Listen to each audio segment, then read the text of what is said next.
When you think of ancient Greece, you probably picture Spartan warriors, powerful gods, and men constantly battling for honor. Not exactly the first place that comes to mind when you think of calmness. And yet, it produced some of the most composed, unshakable philosophers in history, men so steady that their presence alone made others uneasy. There was one man in particular who developed a mindset so powerful that even Alexander the Great, who had conquered much of the known world, would seek him out before battles. Not for strategy, not for advice, just to sit near him and experience what it felt like to be around someone who truly feared nothing. In this video, I'm going to break down who he was, the exact method he used, and how you can apply it in your own life to become so calm it unsettles people around you. It all started around 360 BC, when a boy was born in a small Greek city. His life wasn't remarkable. He wasn't born into wealth or power. He worked as a painter, lived a simple life, and had no real status or influence.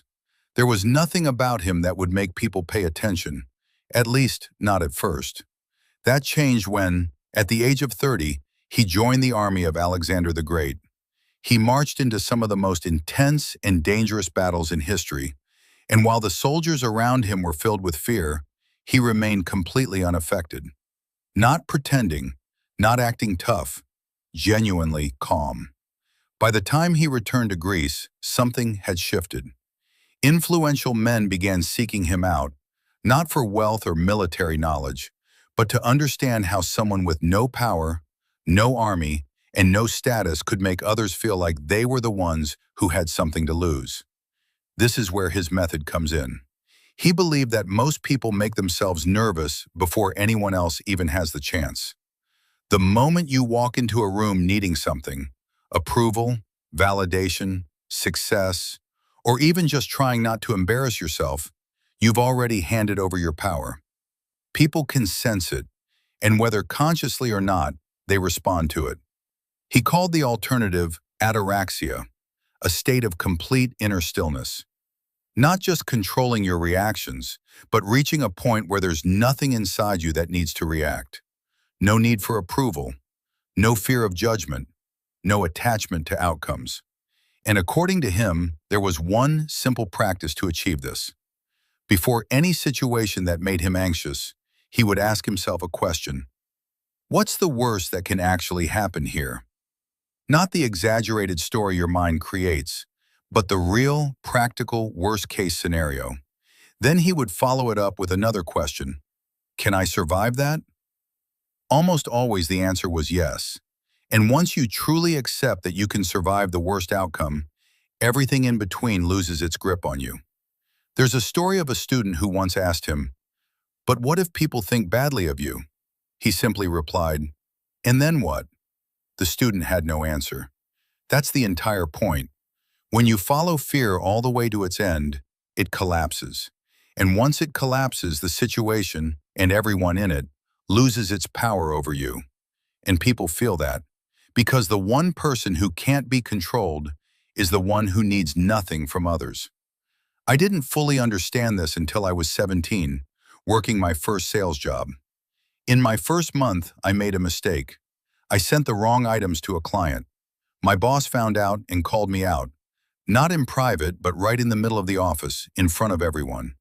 He started raising his voice, calling me careless, unprofessional, saying it was going to cost him money. He was clearly expecting me to panic, apologize over and over, stumble on my words, shrink under the pressure. But in that moment, something clicked. I asked myself, what's the worst that actually happens here?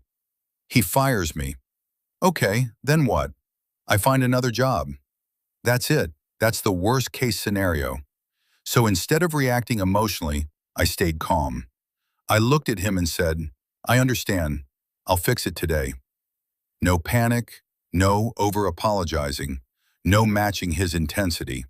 And suddenly, the entire room went silent. Not because I said anything impressive, but because his energy had nothing to land on. He pushed hard and there was no reaction. He walked away sooner than I expected, and after that day, No one in that office ever tried to put me in that position again. That's the power of this mindset.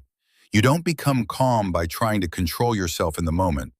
You become calm before the moment even arrives, by facing your fears, following them to their true ending, and realizing they were never as powerful as your mind made them out to be.